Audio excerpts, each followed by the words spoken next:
Well, Thomas, firstly, can I just ask you, as far as the squad is concerned, fitness, any other, we know about the long-termers, but after Monday night, any other problems heading in towards the weekend? No, no major problems. That's good, of course. We all miss Sergio and Nikos, but everything's going according to plan with both of them, so hopefully they can go back on track. They'll not come back on track soon, but hopefully everything will be in the right place. But no, everything's good. And obviously on Monday it was an unchanged team, so I mean that's a nice position to be in as a coach, isn't it? Really, where you can do that. Sometimes though, how important is it to not be tempted to stick with the same team if you know you have to make some changes? You know, a successful team wins games, but sometimes you even have to change a winning team, don't you? I suppose. No, I agree. I think it's different things that influencing that area to change the winning team. That could be amount of games in a week. That could be the opponents. That could be slightly fatigue. There could be different tactics. But I would say that also depends a little bit on how long a run have you been on with the same team in terms of the success and the relations together. But this moment in time, it's extremely good, and I believe a lot in if you find that formation. There's not 11 players, but you find those 8-9 players. I think that's the key. That is the core of the team, and then you change a couple of players sometimes. I suppose part of management, especially when you're the head coach, is dealing with the players who just can't be fitted into that system or have to bide their time, don't they? I mean, that's you can work with coaching, you can work on systems and how you want to play, but the man management, the personnel management is another unique challenge, isn't it? No, massively. I think it's how can I say, it's easy but also difficult when the team is doing well, because the players on the bench they understand it in a way, because we're winning and we're doing fine. So it's when it's the tricky time where you stick to the same players, where maybe should you change or not. But the main thing is that we try to create a culture and an environment where we want to develop every single players every single day. And try to not keep them happy, but keep them interested, but also that we are interested in them and pay attention to them. I think that's the key. Not only me, but my coaching staff and every staff member. And I think that's one of the strength we have in this club. And I think you can see honestly the squad this moment in time. We are in such a good place. Not only because we won the last 3 games, but before that, it's really good characters, really good personalities, and they just want to help each other. How much opportunity you get to take satisfaction out of individual development when you are a head coach, because results and general performance are both very important to you, but can you still get some satisfaction out of the development of individuals? I mean, for example, Ollie, you've known for 3 years, or third season, you see his development. Do you have time to be able to assess that? I understand your question. It's a not tricky one, but it's a difficult one. But I believe a lot in if we develop the single player, the one player, to get better, he will influence the performance of the team that hopefully can rise to another level. So I think it's part of our job to do that. Of course, when I'm the manager, the head coach, you will always need to see the bigger picture, and you need to get everything to click and put it into the right places. But in that, I still spend a lot of time to try to develop every single player. But of course, there's some players I will have more focus on, and that's why we are a big staff that can help each other. But I must say, of course, a good example is Ollie. The way he's developing is fantastic to be part of. And was also another good example is Justice Silva. I think he progressed, from 1 year ago to now. That developing is really satisfying to see. So no, I'm enjoying it a lot. You're testing yourself against effectively the Cowley brothers and their team on Saturday. Different, a change at a football club, and maybe they're in a position where your transition into being head coach here was a sort of almost seamless one, because you've been part of the system. They're transitioning maybe the way what they want to do with the football club, having taken over mid-season. So that's a challenge for them. Yeah, it is a challenge. We know the Cowley brothers are experienced, and they've done a good job.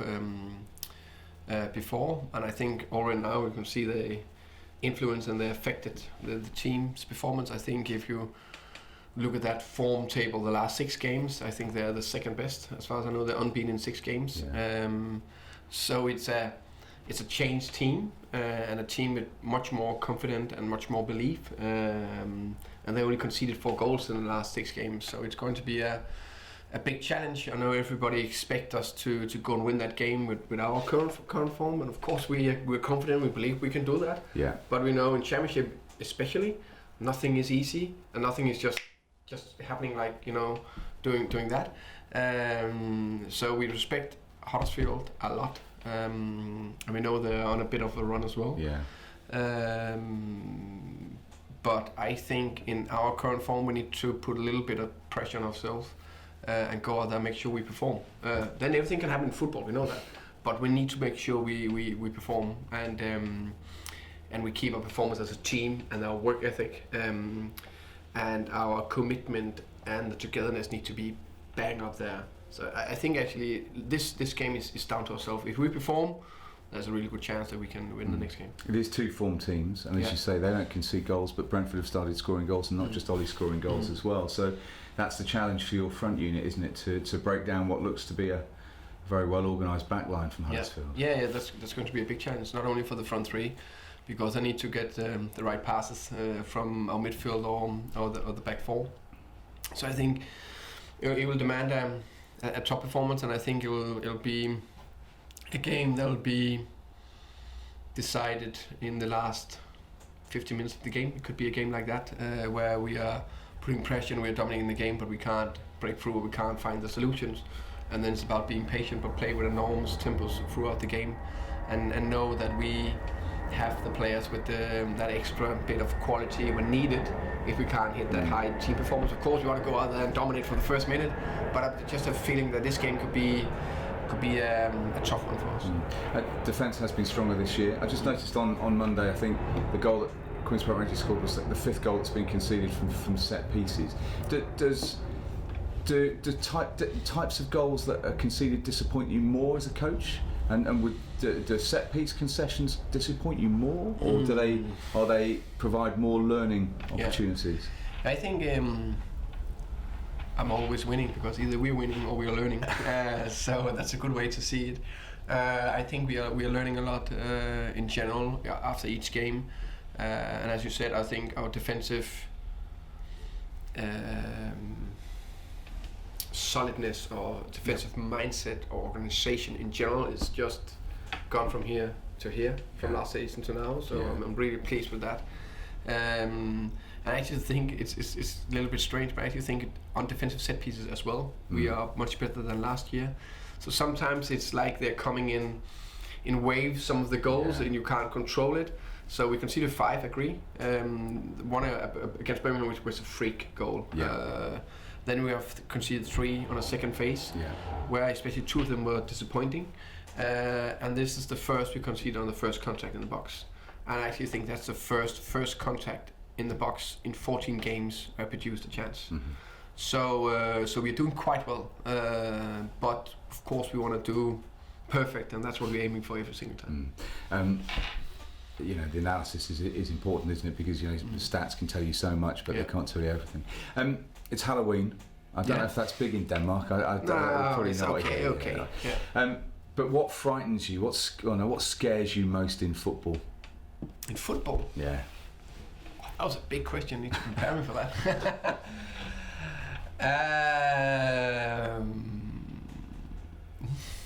In football.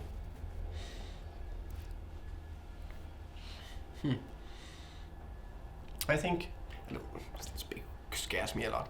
I don't know, but I think maybe 2 things. One, I think we need to make sure we keep emotions in football. Sometimes we think there's so many emotions, but I think that's one of the things we love. That's one of you can't get that feeling or that high when your team, as a head coach, staff member, player, fan, support, whatever. When they win, or you can't beat that feeling our supporters or fans had at the 3-1 goal celebrating with the players. You can't beat that any places in more or less life. Yeah, when you give birth to a child, maybe. But that's so incredible. And then there's a lot of lows. So I think that feeling we need to care about that. We need to be aware to reinforce that, because that's the core of football.